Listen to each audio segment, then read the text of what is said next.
Welcome to China in Focus. I'm Tiffany Meyer. Our top story, President Donald Trump and Vice President Kamala Harris facing off in their first presidential debate. From tariffs to electric cars, more on how they picked each other apart on China. A top aide to the NYPD chief found to have close ties to the Chinese regime. It's the second such case to emerge among senior New York officials in less than 2 weeks.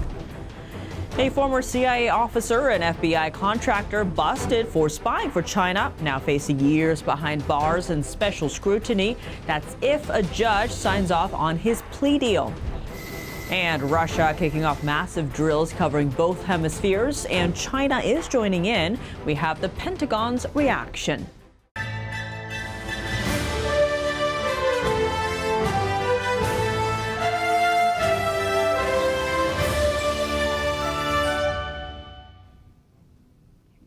Tariffs, COVID-19 electric cars, former President Trump and Vice President Kamala Harris picking each other apart on China Tuesday night. This is their first and could be only debate before the election. Though the comments on China weren't as frequent as some expected, here's an overview of the highlights. Trump spotlighted his tariffs on China, saying the policy raked in billions of dollars from China. He also noted the Biden administration has kept those tariffs in place. Kamala Harris took a different approach, bringing up the U.S.-China competition for high-end microchips.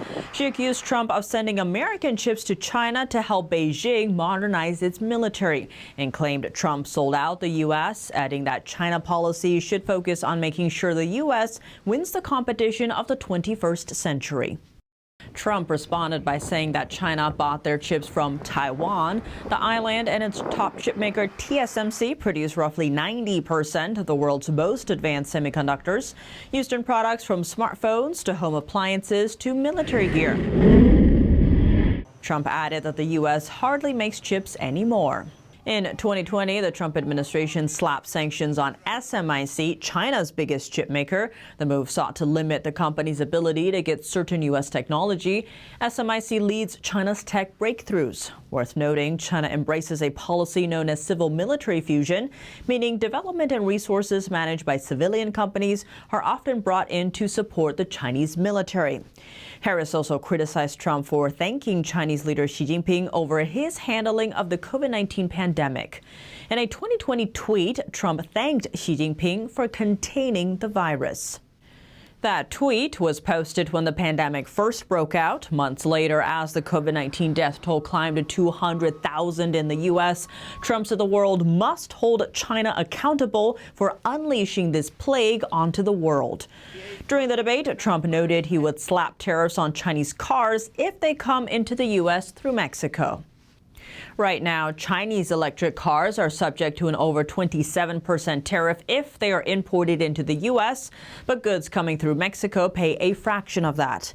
Last year, China topped the list of Mexico's auto suppliers, sending $4.6 billion in electric cars to the country. Reports say a number of EV makers have plans to set up shop in Mexico or further invest there, but those plans have been paused until after the November election. A former CIA officer and FBI contractor is facing a decade in prison for spying for the Chinese regime. That's if a judge approves his plea deal Wednesday. The 71-year-old made a deal in May with federal prosecutors. They agreed to recommend the 10-year term in exchange for his guilty plea. Here's more. Alexander Yuk-Ching Ma was charged with conspiracy to provide national defense information to a foreign government. Ma faced up to life in prison without the agreement. He's allowed to withdraw from the deal if the judge rejects the 10-year sentence. Prosecutors say Ma regularly copied, photographed, and stole classified documents over the years. They say he took them on trips to China, returning with cash and expensive gifts. The deal requires him to do polygraph tests whenever asked for the rest of his life. Court documents say he held a top-secret security clearance. A top aide to NYPD Commissioner Edward Caban is under scrutiny. He's accused of keeping close ties to the Chinese Communist Party. According to an article by the New York Post, Caban's assistant director, named Lin Guiyang, was a leading member of the CCP's propaganda arm in the U.S. for over a decade. Lin Guian appears to be an active member of the NYPD Asian Jade Society, among other groups that focus on engaging with New York's Asian community. The New York Post said it reviewed records showing that Lin served as the vice chairman of a nonprofit under Beijing's United Front for 12 years. The United Front is known in the West as a special arm of the Chinese regime, designed to help Beijing gain influence, push propaganda, and gather intelligence. Photos show Lin attending events alongside key members of the CCP's United Front groups. An NYPD spokesperson said Wednesday that Lin was appointed deputy director by the police commissioner. Lin's alleged ties to the CCP surfaced shortly after a similar case. Former top aide to New York Governor Kathy Hochul was charged last week with acting as an agent for China, along with 9 other criminal counts. With the November election coming up, the FBI and DOJ are warning about Russian disinformation and interference. But what about other countries like China, Iran, and North Korea? Are they doing the same? To discuss, we sat down with Rex Lee, security advisor at MySmart Privacy. Rex Lee, thank you so much for joining us. Great to have you back on the show. Tiffany, thank you for having me on the show. Now, with the U.S. presidential election just around the corner, the FBI and DOJ are warning about Russian disinformation and election interference. Now, what about other adversarial countries like, say, China, Iran, and North Korea? Yeah, this is common, and it's becoming commonplace that we're seeing more and more election interference associated with mainly social media platforms. This has been going on really since 2012 with the Facebook Cambridge Analytica scandal, which was based on targeted advertising using personal data that was collected through Facebook accounts. About 80 million people had their personal information collected through an app that was launched on Facebook by a Russian data broker, Alexa Kovic. Well, this is going on today, but it's much worse today because now you can spread propaganda and disinformation the same way that they were creating political ads and targeting people based on their personal information. Now you can use that same technology and then spread mis and disinformation on social media platforms, hitting millions of people simultaneously. Also, within the last 10 years, the technology to spread social media posts has also changed, especially with AI. So you've talked before on this show and other shows about unrestricted warfare or war by any means short of military might, where countries like the Soviet Union in the past or Russia today or Communist China, they try and divide and conquer a country from within and pit different groups against each other by, say, infiltrating different political groups or so on. How do you see that fitting into what you just laid out here? The scenario that I laid out both with Facebook Cambridge Analytica and then now with Russia Today and Tenet Media, this scenario can be played out by any adversarial nation, including China, North Korea, Iran. They're doing it not only for election purposes, but they also do it for PR. For their countries. You know, everybody wants to win the propaganda wars or the PR wars. But now, since really Facebook Cambridge Analytica, we're seeing these types of technologies utilized for propaganda purposes and the spread of mis and disinformation associated with political campaigns and politics worldwide. And that's where it gets really dangerous. They don't know that they're being used. And they don't know that that ad that looks so personal to them was actually created off of their personal information. And that may not even be the political candidate's stance at all. They're just trying to influence that voter. Rex Lee, thank you so much for your time. Thank you. Next, the U.S. House has passed a round of China-related legislations this week. Lawmakers voted to approve the Chinese Entities of Concern Act on Tuesday. The bill specifically targets a Beijing-backed cultural program called the Confucius Institute over its ties to the Chinese Communist Party. Under the measure, American colleges will lose federal funding if they continue to host the organization. On the geopolitical front, the House also passed the Taiwan Conflict Deterrence Act. If Chinese officials officials decide to invade the self-ruled island, this bill would disclose and freeze their financial assets. Meanwhile, lawmakers move to blacklist Chinese biotech companies and their American subsidiaries from getting U.S.-backed contracts. Lastly, a Hong Kong-related House bill has triggered reactions from China. Beijing on Wednesday criticizing legislation that could force a closure of Hong Kong trade offices in the U.S. 400 warships, over 100 jets, and 90,000 troops. Russia launched massive drills spanning both hemispheres Tuesday, with China joining in. Let's take a look. The drill comes as Putin warns the U.S. against trying to outgun Moscow in Asia. The Pentagon believes China is the only country participating, with a few others observing. The Department of Defense said the drill poses no threat to the U.S. homeland or to NATO alliance. Russia said the exercise spans the Pacific and Arctic Oceans, as well as the Mediterranean, Caspian, and Baltic Seas. It's set to wrap up next Monday. Meantime, Chinese and U.S. troops are doing joint military exercises led by Brazil. Coming up, Spain's prime minister calling for an end to tariffs on Chinese electric vehicles. Fresh off a 4-day trip to China, he argues that Europe doesn't need a trade war. European businesses are losing faith in China, with confidence hitting an all-time low. Many are weighing whether the risks of expanding are worth the rewards. And haunted by a regime she thought she left behind. A labor camp survivor in the Netherlands says Chinese embassy officials are stalking her. More on her story after the break here on China in Focus. Welcome back to China in Focus. I'm Tiffany Meyer. Spain is switching gears on proposed tariffs on Chinese-made electric vehicles. Its prime minister says the European Union should reconsider additional tariffs. He made the statements after a 4-day trip to China. He met with Chinese Communist Party leader Xi Jinping while there. Here's what he said. We don't need another war, in this case a trade war. I think that we need to bring bridges between the European Union and China, and from Spain, what we will do is to be constructive and to try to find a solution, a compromise between China and the European Commission.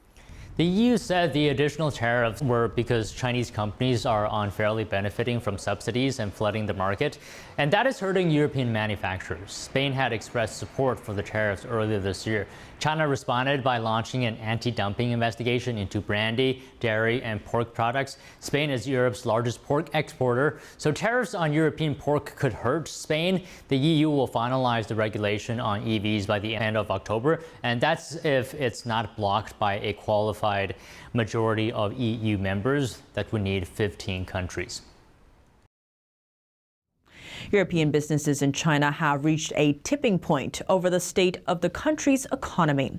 That's according to the head of the European Union Chamber of Commerce in China. Watch. We think now that we are a little bit at a tipping point where many companies are beginning to think that maybe the risks of expanding here in China are beginning to outweigh the rewards of expanding here. 2/3 of the companies surveyed by the European Chamber say their profit margins in China are at or below the global average. Many European businesses are deciding investments in China are not worth the risks. The slowing economy and consumer demand not picking up are some of the issues here. The European Chamber proposed over 1,000 recommendations for China to resolve the challenges. It also urged Beijing to open its economy and allow the market to be freer. Chinese automaker BYD has risen to become the 7th largest automaker globally, surpassing Honda and Nissan, driven by growing demand for its affordable electric vehicles. China has become Mexico's leading car supplier last year. Will China conquer the U.S. market next? NTD's Don Ma sat down with a veteran automotive expert for more. Okay, so automotive expert Lauren Fix told us that China is taking over the auto industry. Very striking statement here. She joins us now. Lauren, how are you doing today? I'm great, thank you. So tell us what you mean. Did you mean that exactly, that China is taking over the auto industry? They are, and how they're doing it is actually very creative and very intelligent. And they've been working on this for a long time. If you can create a need for electric batteries and you tell everyone before you make that move that you purchase all of the mines, or at least the bulk of the mines around the world, and then say, oh yeah, battery, there's a problem with the environment. We need to push this. Everyone needs to go with electric cars. And then who's the first one to come up with the electric car? Well, they are, although Elon Musk is the first one here. And now they're pushing the fact that if you need these batteries, you need to get the components and the parts from us. And we've offshored so many components and parts to China that belong in domestic cars, German cars, Japanese, Korean cars, that, before we can even go out on our own and produce these products. The problem is that China's already got a stronghold. And once you blaze a trail in any industry, it's very difficult to get in front of the leader. And they know that. So they're controlling the market and they're controlling what's out there. And if you want to build in China, great, we'll be thrilled to have your plant. But here's the thing, Don, you have to give half of the ownership up to the Chinese government. Jerry, in light of tonight's debate, what policies would you like to hear to protect the U.S. from China's influence in the automotive industry? Well, I want to hear the truth. And the truth is what I hear is coming from President Donald Trump, where he's talking about he's going to put tariffs on not allowing Chinese vehicles in here because it will destroy our market like it did with Germany. But also he wants to allow people to make choices. Shadowed by Beijing's agents after fleeing China, a labor camp survivor says Chinese embassy officials have been stalking her in the Netherlands. Over a decade ago, she made waves in China for revealing human rights abuses in a documentary. And a warning, some viewers may find this content disturbing. Here's a closer look. A year after escaping China, Liu Hua said she was being followed by a Chinese agent while on her way to a center for refugees in the Netherlands in April. He said he was from the Chinese embassy and said, "Come with me back to the embassy. If not, head to the second floor of the waiting area of the train station." I told him, "Your people are up there waiting for me. Why would I walk right into a trap?" While at the refugee center, she got a call from someone claiming to be a Chinese police officer who tried to convince her to return to China. If I hadn't left, I would have starved to death. Liu began to face targeting over a decade ago after she was featured in a documentary about human rights abuses she suffered inside a forced labor camp in northeastern China. They struck our breasts and private parts with electric batons, inserted batons into our private parts to shock us, and filled them with red pepper powder. Liu was first thrown in the labor camp for reaching out to Chinese authorities, demanding justice for wrongdoings she faced in China. While imprisoned, she suffered similar tortures to those inflicted on jailed practitioners of Falun Gong, a spiritual meditation practice. Liu witnessed the torture of a practitioner named Wang Jinfeng.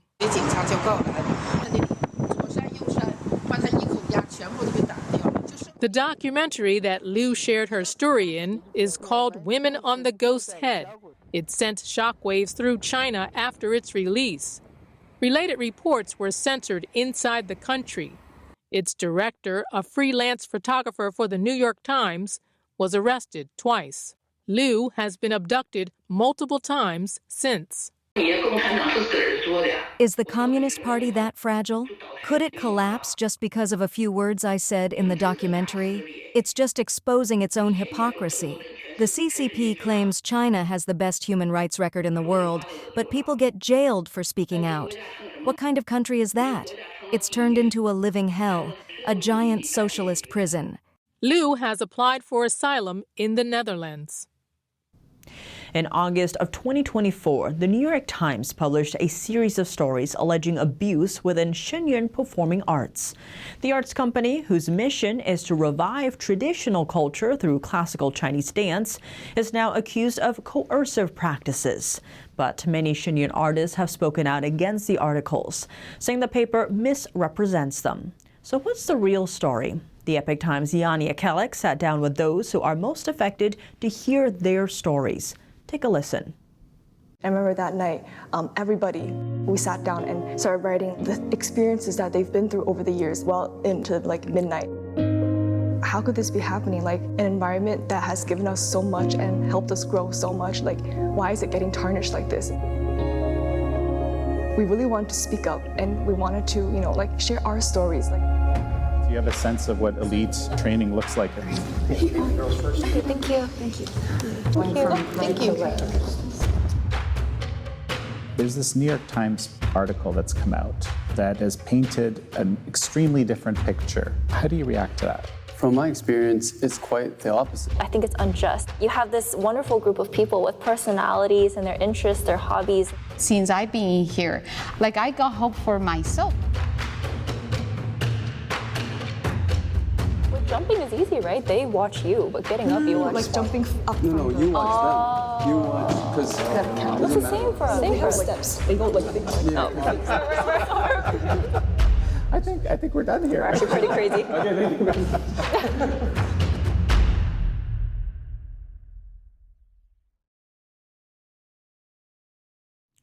Tune into this special episode of American Thought Leaders on Epic TV.